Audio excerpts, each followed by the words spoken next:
Hello ಎಲ್ರಿಗೂ, welcome back to my YouTube channel. So ನಾನು ದಿವ್ಯಾ. ಕಳೆದ ಒಂದು ವಾರದಿಂದ ನಾನು ನನ್ನ ಇನ್ಸ್ಟಾಗ್ರಾಮ್ನಲ್ಲಿ ಹಾಕಿದಂತಹ ಒಂದು ಫೋಟೋಗೆ ಅಥವಾ ಆ ಫೋಟೋದಲ್ಲಿರೋ ವ್ಯಕ್ತಿ ಬಗ್ಗೆ ಸುಮಾರು ಕ್ವಶನ್ಸ್ಗಳು, ಎನ್ಕ್ವೈರಿಗಳು ಬರ್ತಾಯಿತ್ತು. ಸೊ ಅದಕ್ಕೋಸ್ಕರ ಆ ವಿಷಯದ ಬಗ್ಗೆ ನಾನು ಈ ವಿಡಿಯೋ ಮಾಡ್ತಾಯಿದ್ದೀನಿ. ಯಾರು ಅಂತ ಅಂದರೆ ನಿಮಗೆಲ್ಲರಿಗೂ ಈಗಾಗಲೇ ಗೊತ್ತು, ಕೆಲವೊಬ್ಬರಿಗೆ ವಿಡಿಯೋಸ್ ಎಲ್ಲ ನೋಡಿರ್ತೀರ ನಂದಿನಿ ಅವ್ರ ಬಗ್ಗೆ. ಸೊ ನಾನು ಅಷ್ಟೊಂದು ದೊಡ್ಡ ವ್ಲಾಗರ್ ಕೂಡ ಅಲ್ಲ. ನಾನು ಮೇಕಪ್ ಆರ್ಟಿಸ್ಟ್ ಆಗಿರೋದ್ರಿಂದ ಒಂದು ಈವೆಂಟಲ್ಲಿ ಅಕಸ್ಮಾತಾಗಿ ನಂದಿನಿ ಅವರು ನನಗೆ ಸಿಕ್ಕಿದ್ರು. ಸೊ ಅವರು ನನಗೆ ಬರೀ ಹೇರ್ ಸ್ಟೈಲ್ ಸಾಕು ಅಂತ ಹೇಳಿದರು. ಆದರೆ ನಾನು ಅವ್ರ ಮುಖ ಪರಿಚಯ ಸೀರಿಯಲಲ್ಲೆಲ್ಲ ಇದ್ದಿದ್ದರಿಂದ ನಾನು ಅವ್ರಿಗೆ ಅಪ್ರೋಚ್ ಮಾಡಿದೆ. ಸೊ ಮೇಕಪ್ ಮಾಡಿಸ್ಕೊಳ್ಳಿ, ನನಗೂ ಹೆಲ್ಪ್ ಆಗುತ್ತೆ, ಹೀಗೆ ನನಗೆ ಯಾರೂ ಕೂಡ ಸಡನ್ನಾಗಿ ಅಥವಾ ಅಪ್ರೋಚ್ ಮಾಡೋದಕ್ಕಾಗಲಿ ನಮಗೆ ಸಿಗೋದೇ ಇಲ್ಲ ಸೀರಿಯಲ್ ಆರ್ಟಿಸ್ಟ್ಗಳು. ಹಾಗಾಗಿ ನನಗೆ ಪ್ಲೀಸ್ ಮೇಕಪ್ ಮಾಡಿಸ್ಕೊಳ್ಳಿ ಅಂತ ಹೇಳಿದೆ. ಅವ್ರು ತುಂಬ ಚೆನ್ನಾಗಿ ಒಪ್ಕೊಂಡು ಅಂದರೆ ಕೊಲಾಬು ಮಾಡಿಕೊಡ್ತೀನಿ ಅಂತ ಹೇಳಿ ಅಷ್ಟು ಡೌನ್ ಟು ಅರ್ತ್ ಆಗಿ, ಒಬ್ಬ ಒಳ್ಳೆ ವ್ಯಕ್ತಿ ಕೂಡ ಅಷ್ಟು ಡೌನ್ ಟು ಅರ್ತ್ ಆಗಿ ಓಕೆ ನಾನು ಮಾಡಿಸ್ಕೊತೀನಿ, ಮಾಡಿ ನಾನು ವಿಡಿಯೋ ಕೂಡ ಮಾಡಿಕೊಡ್ತೀನಿ, ಹಾಕ್ಕೊಳ್ಳಿ ಅಂತ ಹೇಳಿ ತುಂಬ ಖುಷಿಯಿಂದ ಮೇಕಪ್ಪು ಮಾಡಿಸ್ಕೊಂಡ್ರು. ಹಾಗೆ ಫೋಟೋಗ್ರಾಫರ್ ಹತ್ರ ಅವ್ರ ಫೋಟೋ ತೆಗೆಸ್ಕೊಂಡಿರೋದನ್ನ ನನಗೆ ಕೊಲಾಬ್ ಕೂಡ ಮಾಡಿದ್ರು, ನಂಗೆ ವಿಡಿಯೋ ಕೂಡ ಮಾಡಿಕೊಟ್ಟು. ಅಷ್ಟು ತುಂಬ ಒಳ್ಳೆ ವ್ಯಕ್ತಿ, ಅಷ್ಟು ಗೊತ್ತಿತ್ತು. ಸೋಷಿಯಲ್ ಮೀಡಿಯಾದಲ್ಲಿ ನೀವೆಲ್ಲ ನೋಡೇ ಇರ್ತೀರ ಸೀರಿಯಲ್ ಆರ್ಟಿಸ್ಟ್ ನಂದಿನಿ ಅವ್ರ ಬಗ್ಗೆ. ಸೊ ಅವರು ಸೂಸೈಡ್ ಮಾಡ್ಕೊಂಡಿರೋ ವಿಚಾರ ಕೇಳಿ ನನಗಂತೂ ತುಂಬಾ ಬೇಜಾರಾಯಿತು, ಶಾಕ್ ಕೂಡ ಆಯಿತು. ಹಾಗೆಯೇ ಈ ಒಂದು ವಿಚಾರ ಮಾತ್ರ ಹೇಳಲೇಬೇಕು. ಅವ್ರ ತಾಯಿಯವರು ಮಾತಾಡಿದ್ದಾರೆ, ನೋಡಿರ್ತೀರ ಅಥವಾ ನೋಡಿಲ್ದೇನೂ ಇರ್ಬೋದು. ಖಂಡಿತ ಸರ್ಚ್ ಮಾಡಿ ನೋಡಿ, ಅವ್ರ ತಾಯಿ ಮಾತಾಡಿರೋದು ಖಂಡಿತ ಸಿಗುತ್ತೆ. ಹಾಗೆಯೇ ಏನಂತ ಅಂದರೆ ಅವರಿಗೆ ತುಂಬ ಸಿಟ್ಟು. ನಾನು ಆ ಒಂದು ಈವೆಂಟಲ್ಲೇ ನಾನು ನೋಡಿ ತಿಳ್ಕೊಂಡೆ. ಬಟ್ ನನಗೇನು ಅವ್ರು ಇದು ಮಾಡಿಲ್ಲ. ಏನಾದರೂ ಒಂದು ವಿಷಯ ಆಗಬೇಕು ಅಂತ ಅಂದರೆ ಅದು ಆಗಿಬಿಡ್ಬೇಕು, ಅದು ಆಗಿಲ್ಲ ಅಂದರೆ ತುಂಬ ಕೋಪ, ಮತ್ತು ಆ ಜಾಗದಲ್ಲಿ ಅವ್ರು ಇರೋದೇ ಇಲ್ಲ.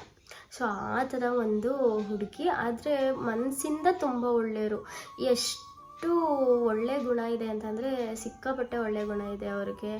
ಎನ್ಕರೇಜ್ ಮಾಡೋದು, ಅವರು ಬೆಳಿಬೇಕು ಅನ್ನೋದು, ತುಂಬಾ ಒಂದು ಒಳ್ಳೆ ಮನಸ್ಸಿರೋ ವ್ಯಕ್ತಿ. ಆದರೆ ಅಷ್ಟೇ ಕೋಪ ಇರೋವಂತಹ ವ್ಯಕ್ತಿ ಕೂಡ ಅವರು. ಅವರಲ್ಲಿರೋ ಆ ಕೋಪನೇ ಅವ್ರಿಗೆ ಈ ಸ್ಥಿತಿ ತಂದಿದೆ ಅಂತ ಅನ್ಕೋಬೋದು ನಿಜವಾಗ್ಲೂ. ಯಾಕೆಂದರೆ ಅವ್ರ ತಾಯಿನೂ ಅದೇ ಕೂಡ ಹೇಳಿದ್ರು, ಅಷ್ಟೊಂದು ಕೋಪ ಅವ್ರಿಗೆ. ಹಾಗೆಯೇ ಒಂದು ವಿಚಾರ ತುಂಬಾ ಬೇಜಾರಾಗುತ್ತೆ, ಮನೆಯವರೇ ಕಾರಣ ಆದ್ರೆ, ಅವ್ರ ತಾಯಿ ಕಾರಣ ಆದ್ರೆ, ಈ ಥರದ್ದು ಬಹಳಷ್ಟು ವಿಡಿಯೋಗಳು ನಾನು ನೋಡಿದೆ. ಆದರೆ ಪಾಪ ಇದರಲ್ಲಿ ಅವ್ರ ತಾಯಿ ತಪ್ಪು ನಿಜವಾಗ್ಲೂ ಏನೂ ಇರಲ್ಲ. ಪ್ರತಿಯೊಬ್ಬ ತಾಯಿಯೂ ಕೂಡ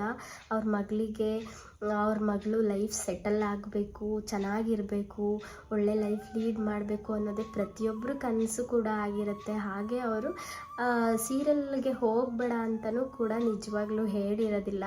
ಯಾಕೆ ಅಂತಂದರೆ ಅವ್ರ ತಾಯಿ ಕೂಡ ಅದನ್ನು ಹೇಳಿದ್ದಾರೆ. ಮುಂಚೆ ನಾನು ನೋಡಿದಾಗ ಅವ್ರು ತುಂಬ ಸಪೋರ್ಟಿವ್ ಆಗಿದ್ದರು, ಪ್ರತಿಯೊಂದಕ್ಕೂ ತುಂಬ ಹೆಮ್ಮೆ ಪಡೋರು, ತುಂಬ ಚೆನ್ನಾಗಿ ಮಾತಾಡೋರು. ಅದೆಲ್ಲ ರೀತಿ ಎಲ್ಲೋ ಒಂದು ಕಡೆ ಅವರಿಗೆ ಮಗಳು ಲೈಫು ಗೌರ್ಮೆಂಟ್ ಕೆಲಸ ಸಿಗೋದ್ರಿಂದ ಸೆಟಲ್ ಆಗುತ್ತೆ ಅನ್ನೋ ಕಾರಣಕ್ಕೆ ಒಂದು ಸ್ವಲ್ಪ ಹೇಳಿರ್ಬೋದಷ್ಟೇ. ಅವರು ಮಾತು ಬಿಟ್ಟಿದ್ರು ಸಹ ಇವರೇ ಒಂದು ಮಾತಾಡ್ಬೋದಾಯಿತು. ಮಾತಾಡದೇ ಇರೋದಕ್ಕೆ ಏನು ನಾವು ಮಾತಾಡೋದ್ರಿಂದ ಏನೂ ಕಳ್ಕೊಳ್ಳಲ್ಲ. ಬಟ್ ಅವರು ಮಾತಾಡ್ಬಿಟ್ಟಿದ್ರೆ ಇವತ್ತು ನಮ್ಮ ಜೊತೆಗೆ ಇರ್ತಾಯಿದ್ರು. ಪ್ರತಿಯೊಬ್ಬರೂ ಬಯಸೋದಷ್ಟೇ ಮಕ್ಕಳ ಖುಷಿ, ಸಂತೋಷ. ಪಾಪ ಆ ತಾಯಿಗೆ ತುಂಬ ನೋವಾಗ್ತಿರುತ್ತೆ. ದಯವಿಟ್ಟು ಪೂರ್ತಿ ವಿಚಾರಗಳನ್ನ ತಿಳ್ಕೊಂಡೆ ಸೋಷಿಯಲ್ ಮೀಡಿಯಾದಲ್ಲಿ ಹೇಗೆ ಬೇಕೋ ಹಾಗಾಗಿ ಅವರಿಗೆ ಎಷ್ಟು ನೋವಿರುತ್ತೆ ಕಣ್ಣಾರೆ ನೋಡಿರೋರಿಗೆ ಗೊತ್ತಿರುತ್ತೆ, ನಮಗೂ ಗೊತ್ತಿರಲ್ಲ. ಸಿಕ್ಕಾಪಟ್ಟೆ ನೋವಾಗಿರುತ್ತೆ ಅವ್ರಿಗೆ. ಹಾಗೆ ಇನ್ನೊಂದು ಅಬ್ಸರ್ವ್ ಮಾಡಬೇಕಾಗಿರೋ ವಿಷಯನ, ಫಂಕ್ಷನಲ್ಲಿ ನಂದಿನಿ ಅವರು ಹೈಲೈಟ್ ಆಗೋದು ತುಂಬ ಜನಗಳಿಗೆ, ಕೆಲವೊಬ್ಬರಿಗೆ ಇಷ್ಟ ಆಗ್ತಿರ್ಲಿಲ್ಲ.